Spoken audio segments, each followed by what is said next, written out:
Well,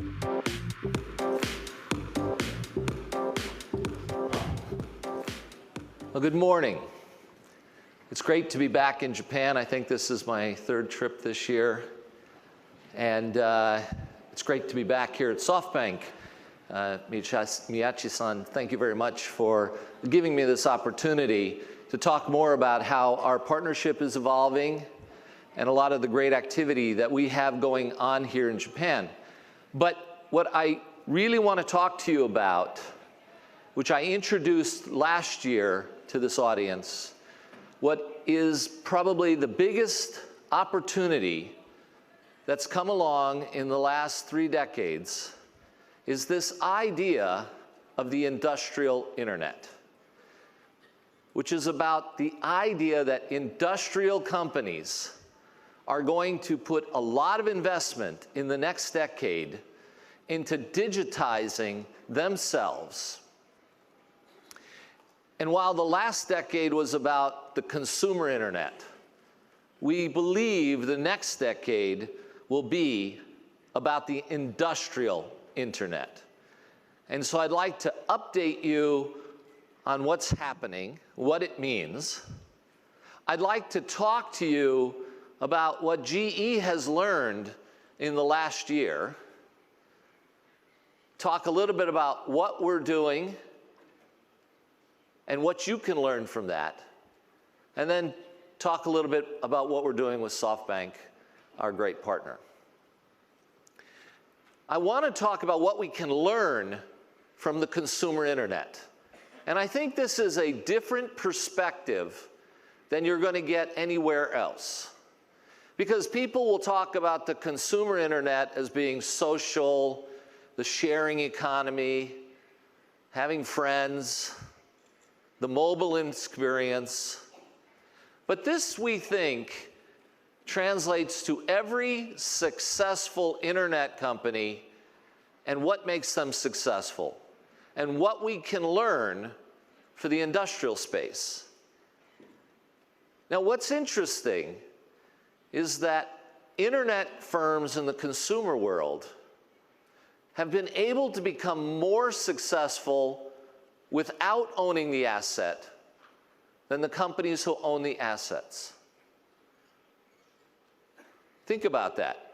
A company like Uber owns no assets, yet they're worth more and more valuable than the companies who own the assets. Airbnb is more valuable, and they own no hotel spaces than hotels. Even Apple and their software business, they make a lot of money selling software, and they own none of the software. I want you to think about this very simple idea, because the most valuable companies in the world used to be companies that made and owned assets. Yet today, the companies that don't own the assets are becoming more valuable and larger than the companies that own the assets. If you're an industrial company and you make assets, you want to understand this. But we think that what's really important here is not that owning assets is bad. That's not true. The truth is this: those people who can make an asset more efficient are going to be the most valuable companies. That's what these companies do. They take an asset and they have the ability to make the asset more efficient. And we think this is true in the industrial world. Whoever can help industrial companies to make their factories more efficient is going to win. Whoever is going to help an industrial company make a plant or an oil field or a fleet of vehicles more efficient is going to win. And so the industrial internet, like the consumer internet, is going to be about making assets more efficient. And I want you to remember that as we talk today. And if you're an industrial company, your goal should be to invest in digital technologies that will make your assets more efficient. And if you're an IT company and you want to sell to industrial firms, you will only be successful if you can help make the asset more efficient. And the world today does that through software, through user experiences. These are the key elements of what it means to succeed. The question you might ask is, why didn't the industrial internet happen a decade ago? Why are we talking about it now? And that's because until recently, industrial machines were not getting connected. And until recently, data wasn't being generated off these machines. But we already can see the idea that 50 billion industrial machines will get connected is happening as we speak. Even in GE today, we are generating over a terabyte a day off GE machines. And by 2020, we think we'll be generating 100 times that per day. So when you look at the amount of data coming off machines, the winning companies are going to be companies who can take that data and see insights into how to make the machines more efficient. Think about this, 1% efficiency on all of the jet aircraft engines in the world is worth close to $30 billion to the airline industry. So a 1% savings on making the engines more efficient is worth $30 billion. That's a market by itself. That's a bigger market than many of the technologies we talk about. There are thousands of these examples in the industrial world, and this is the opportunity. And we see that this may be as much as $1 trillion of spend in digitizing the industrial world to save $2 trillion. The other thing I want you to understand about why now is because industrial firms must do this. In the past, they were happy. In the past, for 20 years, industrial firms had 4% productivity gain year over year. As a company, when you have 4% productivity gain, you're doing well. Unfortunately, productivity in the industrial world has dropped to 1% a year, which is not efficient enough to have a healthy, successful company. And no longer will improving processes in Six Sigma, things GE loves, be the source of innovation and productivity gain in the world. The source of all industrial productivity going forward is going to come from physics-based modeling and data analytics. The AI that SoftBank so eloquently discussed today. So I'm going to talk about this, but this is what industrial firms are faced with today. Now, this is not like the consumer internet because these customers want outcomes. They don't do it to have fun. They do it to make money. They don't do it to be social. They do it to save money. They don't do it to communicate. They do it to make their employees safer, healthier, and their systems more reliable. That's what they do. So if you're not saving money, or making employees safer or your systems more reliable, they're not going to buy this. They're not buying technology, they're buying outcomes. And the assets and devices matter. The consumer world, the assets are simpler. In these worlds, the assets are more complicated. The last thing I'll tell you is that you have to be able to partner in new ways. IT firms must partner with industrial firms because domain knowledge is important and IT firms don't have enough domain knowledge. That's why the partnership of Microsoft and SoftBank and GE is so powerful, is the combination brings the information technology with the operational technology in a way nobody else can. Now, GE has been investing over the last 5 years, starting with $1 billion over the first 3 years, but now investing over $1 billion US this year alone. And the one thing we've done is done it for ourselves first. SoftBank said the same thing. If you don't do it for yourself, how can you be credible in doing it for others? And we've done it for ourselves, and the results have been phenomenal. We design products at twice the speed as we've ever done before using digital technologies. We are increasing the yields substantially in our factories by making them smarter. We are rolling out this year the ability for all of our field personnel to access and see in real time all the machines that GE manages. And by the way, we're going to save $500 million to GE's bottom line as a result of this. And I got rewarded by being told by the CEO that we must save $1 billion by 2020. So we are seeing the ability to change our productivity by doing this. This is a part of our strategy. Do it for ourselves. If you're an industrial company today and you're not doing this, you're going to struggle against your competitors. You must focus on the productivity gains. You must digitize to do it, and we can show you how. We've discovered it's not just about AI. AI by itself is very powerful in the consumer world. AI by itself needs something else in the industrial world. What AI provides is a great understanding of the patterns of behavior of the past. And you must have that. That is worth a lot of money. But AI is not enough in the industrial world, that you must combine it with physics-based modeling. Because you've also got to take what you learn in the AI and then figure out how to optimize your systems. It's not complicated to optimize a thermostat.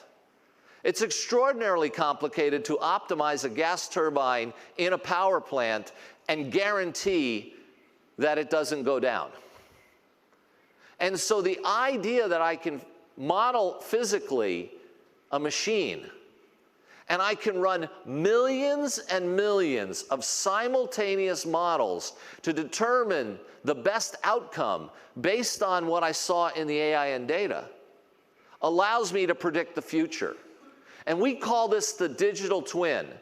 And the future of analytics in the industrial world is every product, every machine will have a digital twin with AI and physics-based model being married together to tell you what has happened in the past and allow you to optimize to predict the future. And that is going to be how people drive productivity gains into the digital world. And the last thing, of course, is you actually have to understand how the machines work. Most of us know how a thermostat works. Very few of us understand how a jet aircraft engine works. So you must do this with the knowledge, the physics and applied engineering knowledge. So the idea of marrying AI with physics-based modeling with domain knowledge, that's how an industrial firm will digitize itself. And that's the power of getting 1%, 2%, and 3% productivity savings. Now, I think the idea of much of the technology we see in the consumer world is very powerful to enable it, but it does require new kinds of technology because the consumer world has some differences in how it operates. The machines are very different in the consumer and in the industrial world. If you're, if you have a problem with your thermostat or your watch, you might be upset. If your electricity goes out in your home, you get angry. You don't want your industrial machines to go down. And for my industrial companies who are here, you understand the quality that's expected in an industrial machine is extraordinarily high, and the expectations of your customers are much higher.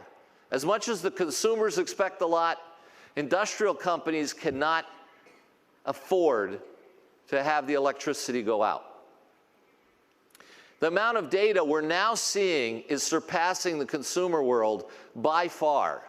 We can't even collect most of the data anymore that we are generating. We use it in real time, but we're still finding the ability to maintain that data over a sustainable period of time is hard. Just the data volumes are hard. Security is different. User-managed security with privacy is important. Machines aren't concerned about you knowing about their privacy. Machines have no privacy. But machines don't want someone to change the control systems and attack the control systems. So security is very different in these worlds, the kinds of threats you face. So you can see that we need to embrace changing the architectures to be able to work in this industrial world. And I can tell you, working with Microsoft and with SoftBank, we're doing exactly that. We're embracing the consumer technologies and bringing them over to work very effectively into an industrial setting.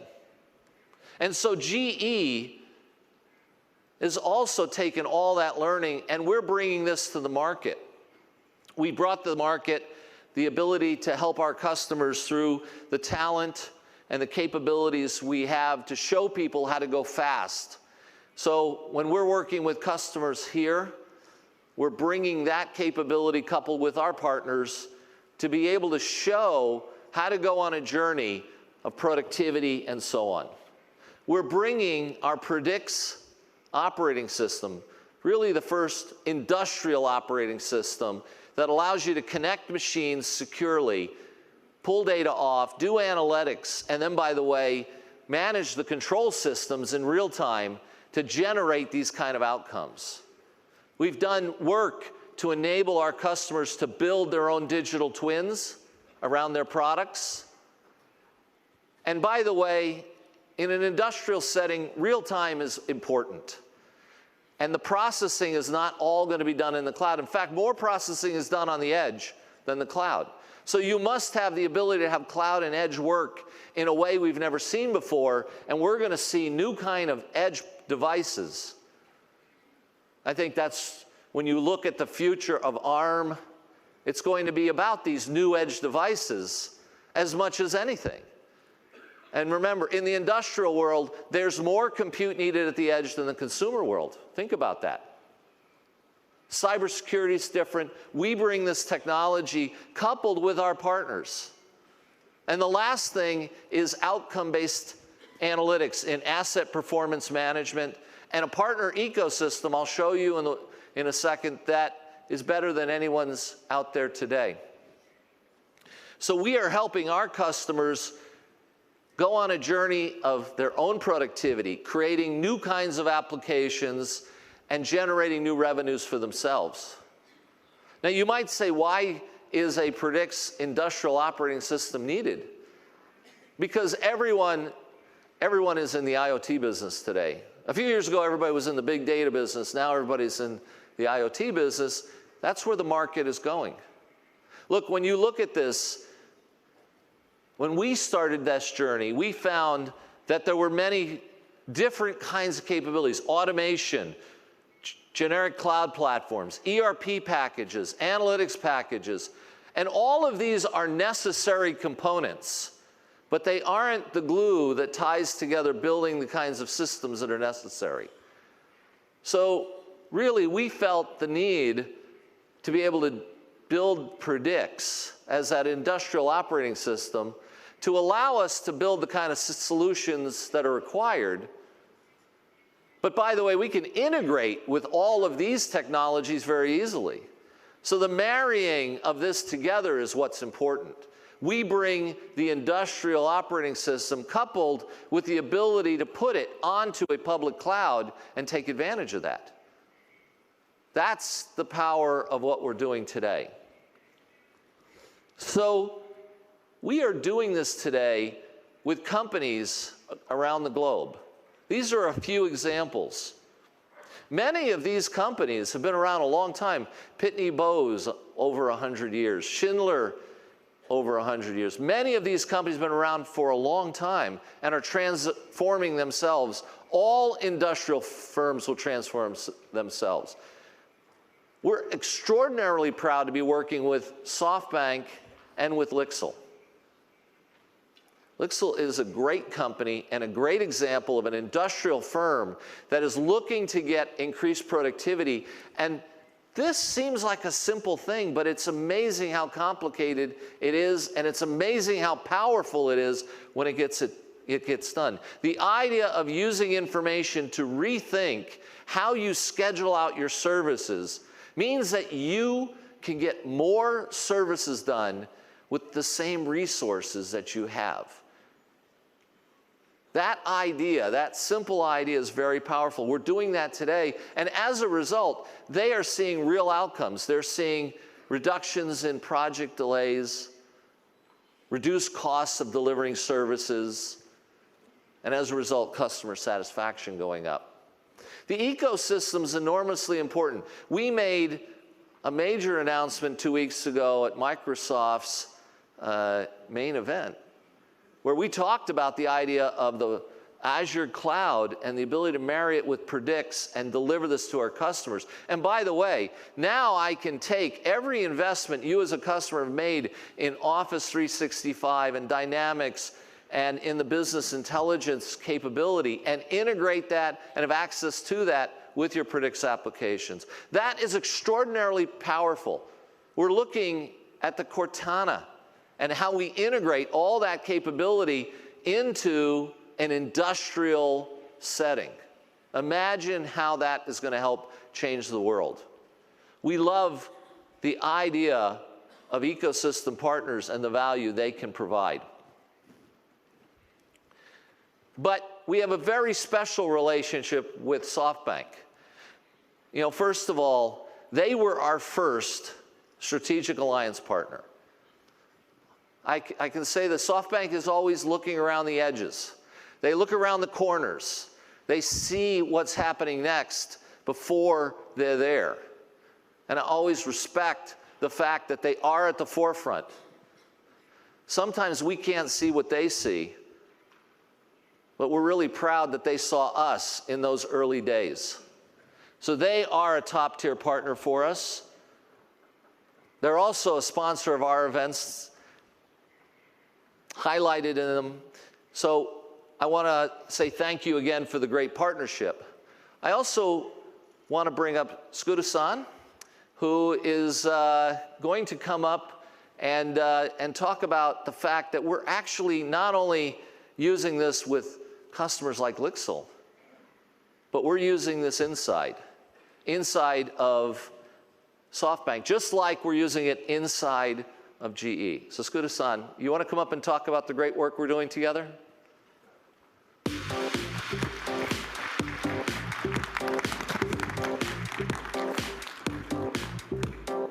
Thank you. ありがとうございます。Thank you for that introduction. I am from SoftBank. I am in the mobile network build and operation. My name is Tsukuda. I'd like to talk about how SoftBank, or when SoftBank introduced Predix, or we're currently implementing Predix, our past experience, and also the opportunities and capabilities. SoftBank, in terms of the number of base stations, has 380,000 base stations all across Japan. That's a large number. Of course, the positions is about half of this, but this is the wireless station number. And let's look at the pink number. Our president, we were asked to reduce the operating costs, so we're trying to reduce the maintenance and operating costs year by year. But I think we're hitting a limit, inclusive of the processes with our cooperating companies. I think we're at a time when we have to change the way we operate and maintain. Now, base stations, we run this number of base stations, but these base stations break down, day by day. You think, really? But in many places, base stations have, of course, the power source and of course, the equipment failure of the wireless devices, so it may be hit by the lightning and lightning surge. So every month at the operations center, about 7 million alarms are generated. 7 million alarms. And we have been making way somehow. But we are a telecommunications operator, so of course, any breakdown will disrupt customer services. So how to fix the problem in a short period of time? We have to be fixing our network 24/7, even at nighttime. And that emergency response accounts for 80% of our total operation and maintenance cost. And so my team is working with GE now to try to reduce this maintenance and operating cost as a customer. And we went through three stages. The process is the first stage. We believe that we have been able to narrow down the applicable processes, but through the GE workout, there were many discoveries, which is something really. And then in stage 2, we use Predix technology in order to predict various failures, and as a result, perhaps we can simplify and optimize our processes. That's an opportunity, I think. So let me briefly explain this. In the field, and we had people from the GE in the United States, and we went through a lot of arguments at one point. And I think the field people really thought about why do we have to carry on this much conversation. But we were looking at various systems through various different technologies, and they gave us a lot of advice. And they advised that we can simplify the process if we had a unified management system. And we had about 100, 200 post-its, pasted around the room, all across the walls. And we looked at the service dispatch numbers, also the total cost of monitoring and outsourcing. We were able to reduce these numbers, and now I think we'll be able to get savings. Of course, we have to build this into our processes, which will take several months, but I think the plan or the process optimization, I think, has been complete, and I think we can achieve these savings if we implement them. Now, as Bill said earlier, at Lixil as well, they are seeing similar results, and their servicing processes used to require 30 minutes to dispatch. Now the dispatch time has been reduced to 10%, and along with time, they have been able to reduce costs. And so we're also trying to go through the same process.